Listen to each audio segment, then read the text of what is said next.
नमस्कार। आज की इस वीडियो में हम बात करेंगे छत्तीसगढ़ शिक्षक पात्रता परीक्षा सीजी टेट 9 जनवरी 2022 पेपर 1 में पूछे गए गणित के प्रश्नों के बारे में।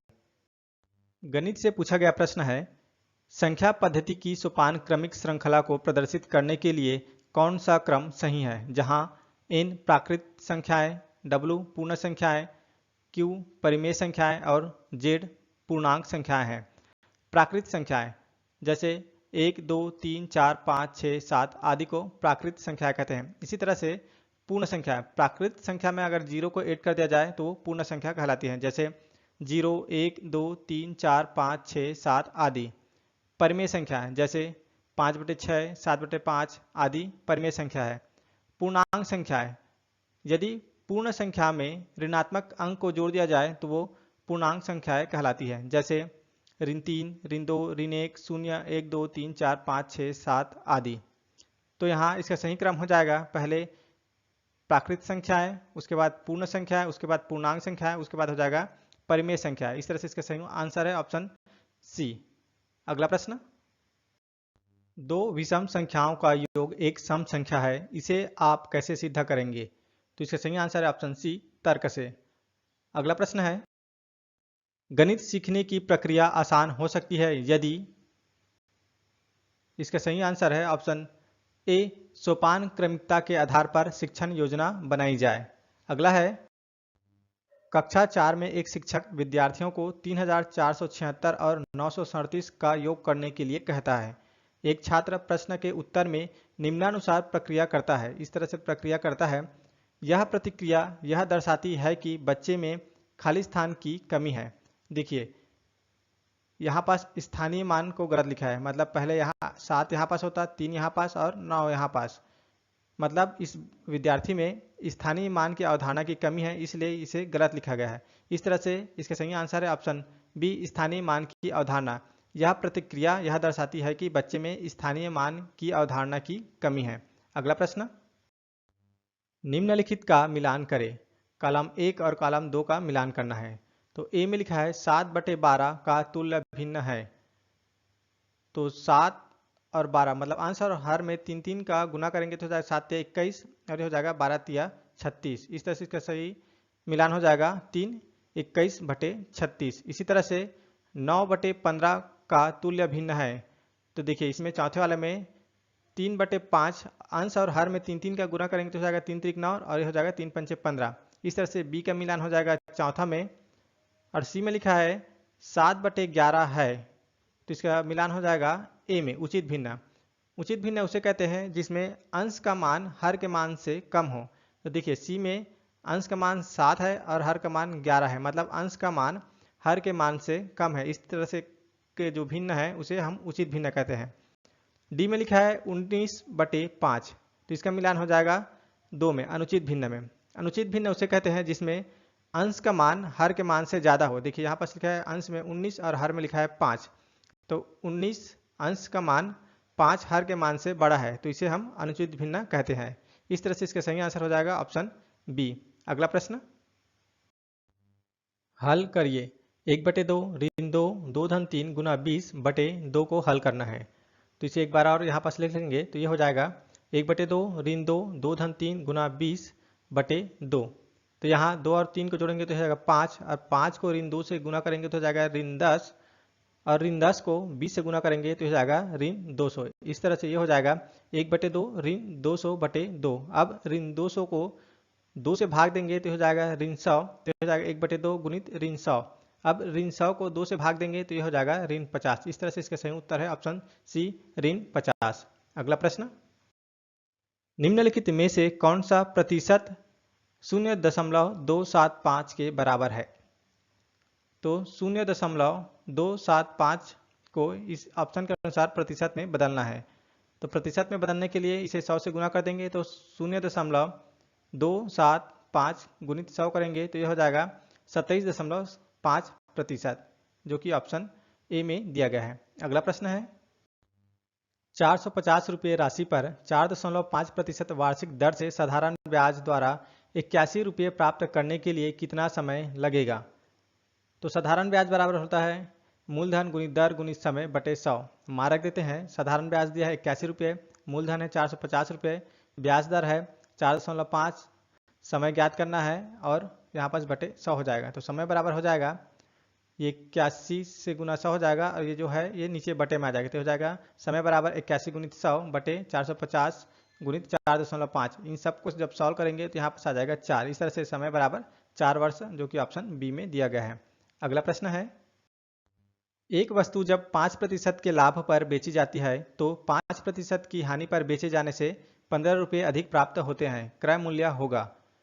तो मान लेते हैं कोई वस्तु 100 है, उसको 5% के लाभ पर मतलब 105% 100 का हो जाएगा। इसी तरह से 5% हानि मतलब उस 100 में अगर 100% है तो उसमें 5% हानि कर देंगे मतलब 95% हो जाएगा और दोनों का अंतर है 15 रुपये के बराबर। इसे इस तरह से लिख सकते हैं, 100 का 105% क्योंकि 5% लाभ हो रहा है, ऋण 100 का 95% मतलब 100 में 5 कम किए हैं 5% क्योंकि इसमें 5% की हानि है। दोनों का अंतर हो जाएगा 15 रुपये के बराबर। 105 में 95 घटाएंगे तो ये हो जाएगा 100 का 10% बराबर 15। अब जब 10% बराबर 15 है तो 100% बराबर हो जाएगा 150। यही इसका क्रय मूल्य है, जो कि ऑप्शन ए में दिया गया है। अगला प्रश्न, 6072 को पूर्ण वर्ग बनाने के लिए उसमें कौन सी न्यूनतम संख्या जोड़ी जाए। तो 6072 में अगर 12 जोड़ देंगे तो ये हो जाएगा 6084 और जो 6084 है वो 78 का वर्ग है। इस तरह से इसका सही उत्तर है ऑप्शन सी 12। अगला प्रश्न, वह सबसे बड़ी संख्या ज्ञात कीजिए जो 43, 91 और 183 को विभाजित करें ताकि प्रत्येक स्थिति में शेष फल समान रहे। तो ऑप्शन ए को देखते हैं, 4 को। 43 को 4 से भाग देने पर भागफल आएगा 10 और शेष फल बचेगा 3। इसी तरह से 91 को 4 से भाग देने पर भागफल आएगा 22 और शेष फल बचेगा 3। 183 को 4 से भाग देंगे तो यहाँ पर भागफल आएगा 45 और शेष बचेगा 3। इस तरह से तीनों में शेष फल 3 बच रहा है। इस तरह से इसका सही आंसर हो जाएगा ऑप्शन ए 4। अगला प्रश्न, 40 संख्याओं का औसत 71 है। यदि संख्या 100 को 140 से प्रतिस्थापित किया जाता है तो औसत में वृद्धि होगी। तो नया औसत हो जाएगा 40 गुणित 71 ऋण 100 धन 140 बटे 100। देखिए यहाँ ऋण 100 किए हैं और धन 140 क्योंकि ऋण 100 को प्रतिस्थापित किए हैं 140 से। इस तरह से 40 गुणित 71 करेंगे तो यह हो जाएगा 2840 और ऋण 100 में धन 140 करेंगे तो यह हो जाएगा धन 40 बटे 40। 2840 में 40 जोड़ेंगे तो हो जाएगा 2880 बटे 40। 2880 को 40 से भाग देंगे तो यहाँ पर बचेगा 72। इस तरह से नया औसत है 72 और पुराना जो औसत है वो है 71। तो दोनों का अंतर हो जाएगा मतलब औसत में वृद्धि 72 ऋण 71 बराबर 1। इस तरह से औसत में वृद्धि होगी वह है 1, जो कि ऑप्शन डी में दिया गया है। अगला प्रश्न, एक आयताकार पार्क की लंबाई और चौड़ाई के बीच का अनुपात 3:2 है। यदि एक व्यक्ति 12 किलोमीटर प्रति घंटे की गति से पार्क की सीमा पर साइकिल चलाकर 8 मिनट में एक चक्कर पूरा करता है तो पार्क का क्षेत्रफल वर्ग मीटर में होगा। मान लेते हैं ये कोई आयताकार पार्क है और प्रश्न में दिया है लंबाई और चौड़ाई के बीच का अनुपात 3:2 है, मतलब लंबाई जो है 3x और चौड़ाई जो है मान लेते हैं 2x।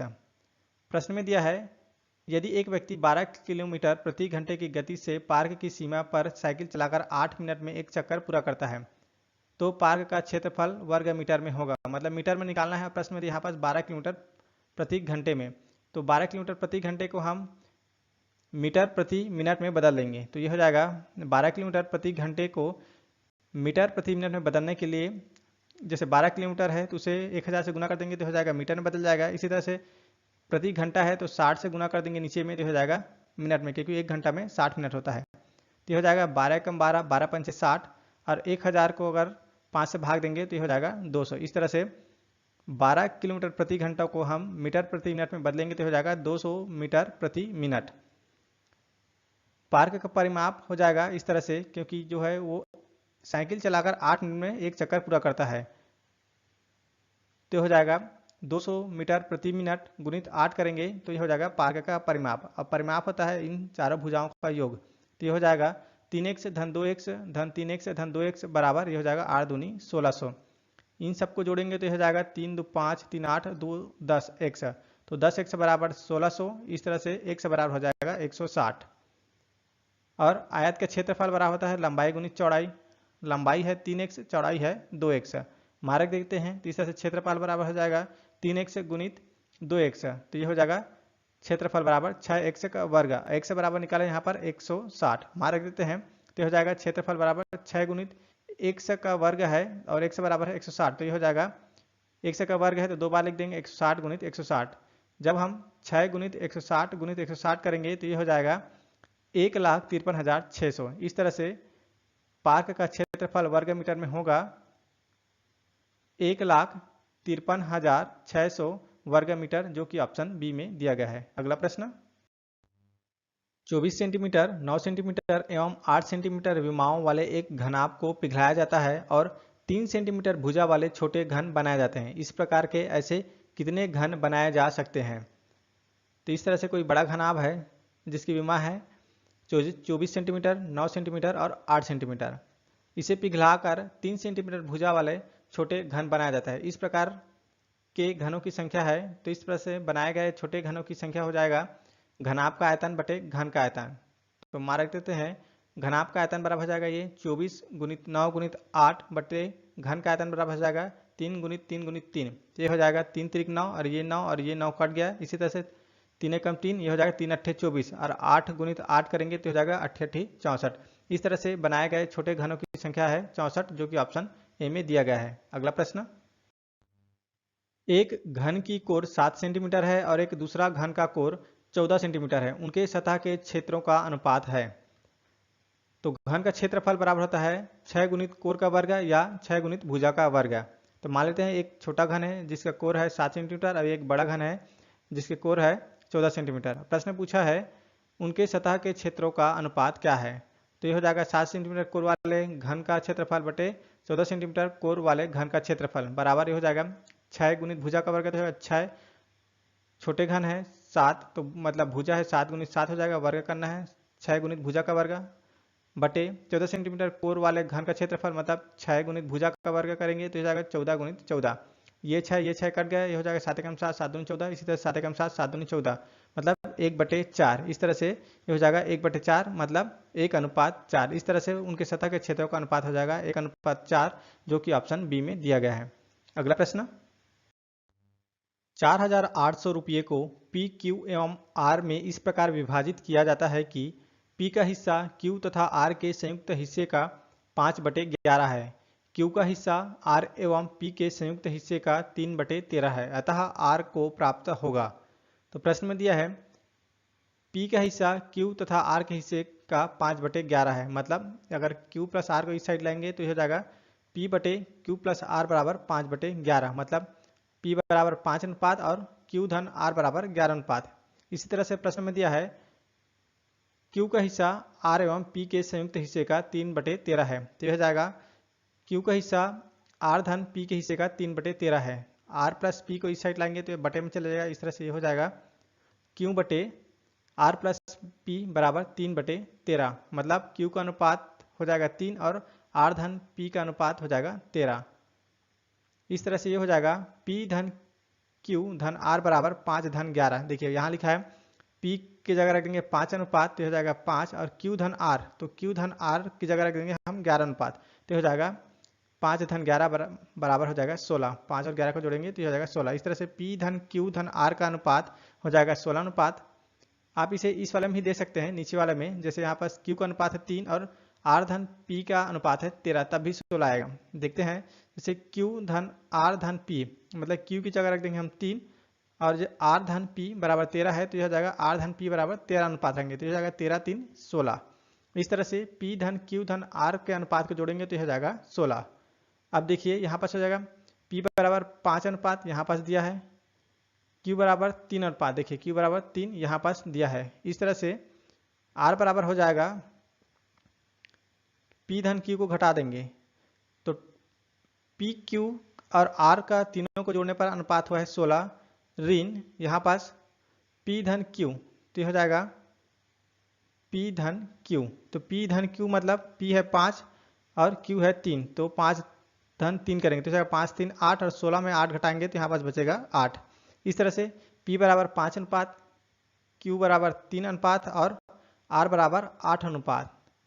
अब प्रश्न में दिया है कुल रुपया 4,800, तो आर को प्राप्त होगा वो होगा 8 अनुपात कुल अनुपात में कितने में 16 में। तो ये हो जाएगा आर को प्राप्त राशि बराबर 4800 गुणित 8 अनुपात कितने में 16 में। तो ये हो जाएगा 8 एकम 8, 8 दूनी 16, 4800 को 16 2 से भाग देंगे तो ये हो जाएगा 2400। इस तरह से आर को प्राप्त राशि होगा वो है ऑप्शन डी 2400 रुपये। अगला प्रश्न, दो ट्रेन एक्स एवं वाई क्रमशः 80 किलोमीटर प्रति घंटा और 90 किलोमीटर प्रति घंटा की औसत गति से ए से बी तक यात्रा करती है। एक्स यात्रा के लिए वाई से 1 घंटा अधिक लेती है तो ए एवं बी के मध्य दूरी होगी। तो ए एवं बी के मध्य दूरी के लिए एक सिंपल सा फार्मूला है, दूरी बराबर दोनों की गति का गुणनफल बटे दोनों की गति का अंतर गुणित उन दोनों में समय का अंतर। तो मार्क देंगे तो हो जाएगा डी बराबर दोनों की गति का गुणनफल बटे समय का अंतर गुणित 1, क्योंकि समय दिया है 1 घंटा अधिक, मतलब उन दोनों के समय में अंतर 1।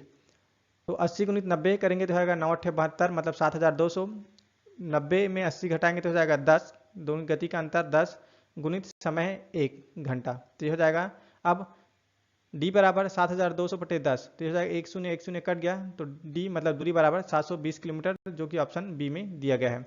अगला प्रश्न है, ए बी और सी एक कार्य को 20 30 और 60 दिनों में कर सकते हैं। यदि प्रत्येक तीसरे दिन बी और सी द्वारा सहायता प्रदान की जाती है तो ए उस कार्य को कितने दिनों में कर सकता है। प्रश्न में दिया है ए किसी कार्य को 20 दिनों में, बी उस कार्य को 30 दिनों में और सी उस कार्य को 60 दिनों में कर सकता है। कुल कार्य निकालने के लिए इन तीनों का लघुत्तम समापन निकाल देंगे, तो इन तीनों का लघुत्तम समापन हो जाएगा 60, मतलब कुल कार्य जो है वो 60 है और ए का एक दिन का काम है 20, तो 60 को 20 से भाग देंगे तो हो जाएगा 20 या 60, मतलब ए का एक दिन का काम हो जाएगा 3, इसी तरह से बी का एक दिन का काम हो जाएगा 2 और सी का एक दिन का कार्य हो जाएगा 1। इस तरह से पहले दिन का कार्य ए के द्वारा करेगा, मतलब 3 काम होगा। दूसरे दिन का कार्य ये भी ए के द्वारा करेगा, फिर दूसरे दिन ए 3 कार्य करेगा। अब प्रश्न में देखिए यहाँ लिखा है यदि प्रत्येक तीसरे दिन बी और सी द्वारा सहायता प्रदान की जाती है।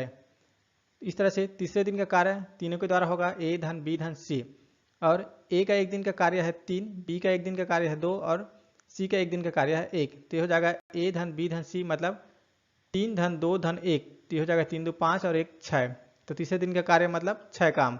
इस तरह से पहले दिन 3 काम, दूसरे दिन भी 3 काम और तीसरे दिन होगा वो 6 काम। तो हो जाएगा 3 3 6 और 6 और 6 12, मतलब 12 काम जो होगा वो 3 दिन में होगा और कुल काम कितना है 60 काम। तो 12 को अगर 5 से गुना कर देंगे तो हो जाएगा 12 पंचे 60 काम। इस तरह से 12 को 5 से गुना करें तो 3 को भी 5 से गुना कर देंगे तो हो जाएगा 5 या 15 दिन। इस तरह से यदि प्रत्येक तीसरे दिन बी और सी द्वारा सहायता प्रदान की जाती है तो ए उस कार्य को 15 दिनों में कर सकता है, जो कि ऑप्शन बी में दिया गया है। अगला प्रश्न, बच्चे द्वारा विकसित इनमें से कौन सी क्षमता सीखने के बैंकिंग मॉडल का उदाहरण है। तो इसका सही आंसर है ऑप्शन सी, तथ्यों को याद करता है और उन्हें बता पाता है। अगला है, पाउलो फ्रेरे ने सीखने के किस मॉडल पर बात की है। तो इसका सही आंसर है option B, banking model. Paulo Freire ने सीखने के बैंकिंग मॉडल पर बात की है। अगला है, निम्नलिखित में से कौन कौन से कथन प्रोग्रामिंग मॉडल से संबंधित है। कथन है, पहला, ज्ञान को दिमाग में रखना और जरूरत पड़ने पर बता पाना। दूसरा है, सभी बच्चे एक ही ढंग से सीखते हैं, सीखने की गति अलग अलग हो सकती है। तीसरा है, बच्चे सीखने की प्रक्रिया में सक्रिय रूप से शामिल होते हैं। चौथा है, सीखना टुकड़ों में होता है। तो इसका सही आंसर है ऑप्शन ए, कथन 2 और 4, मतलब सभी बच्चे एक ही ढंग से सीखते हैं, सीखने की गति अलग अलग हो सकती है, और चौथा है ये सीखना टुकड़ों में होता है। अगला प्रश्न, बच्चों में अमूर्त स्तर पर कार्य करने की क्षमता विकसित करने के लिए निरूपण का कौन सा क्रम सबसे अधिक उपयुक्त है। तो इसका सही आंसर है ऑप्शन बी, ठोस, चित्रात्मक, प्रतीकात्मक। अगला है, ऐसे कथन जो स्वयं सिद्ध कथनों से तर्क द्वारा प्राप्त किए जाते हैं कहलाते हैं। तो इसका सही आंसर ऑप्शन डी, प्रमेय। ऐसे कथन जो स्वयं सिद्ध कथनों से तर्क द्वारा प्राप्त किए जाते हैं प्रमेय कहलाते हैं। अगला है, मिलते जुलते और बार बार होने वाले अनुभवों के आधार पर नतीजों तक पहुंचने वाले तरीके को कहा जाता है। तो इसका सही आंसर ऑप्शन डी, आगमन तर्क। मिलते जुलते और बार बार होने वाले अनुभवों के आधार पर नतीजों तक पहुंचने वाले तरीके को आगमन तर्क कहते हैं। अगला है, रचनावादी कक्षा में आकलन का उद्देश्य होता है।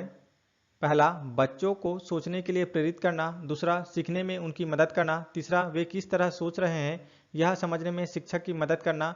चौथा, बच्चों को बताना कि वे क्या नहीं सीख पाए हैं।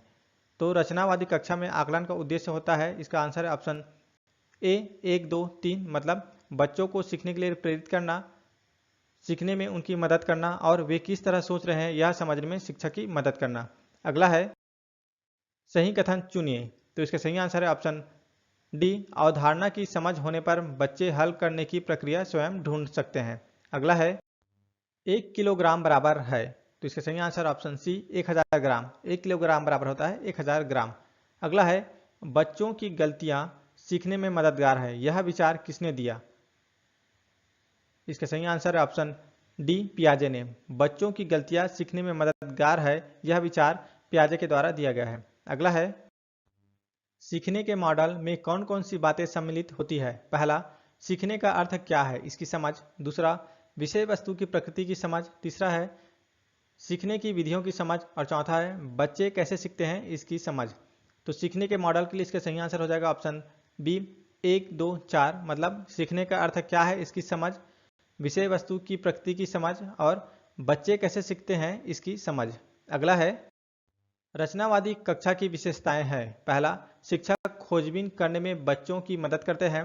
दूसरा है बच्चों के पास अभ्यास करने के पर्याप्त अवसर होते हैं। तीसरा, बच्चे एक दूसरे से विचार विमर्श कर सकते हैं। चौथा है शिक्षक बच्चों को प्रश्न पूछने और अपनी बात रखने की स्वतंत्रता देते हैं। तो रचनावादी कक्षा की विशेषताएं के लिए इसका सही आंसर है ऑप्शन सी 3, 4 और 1, मतलब शिक्षक खोजबीन करने में बच्चों की मदद करते हैं, बच्चे एक दूसरे से विचार विमर्श कर सकते हैं और शिक्षक बच्चों को प्रश्न पूछने और अपनी बात रखने की स्वतंत्रता देते हैं। Thanks for watching. जय हिंद।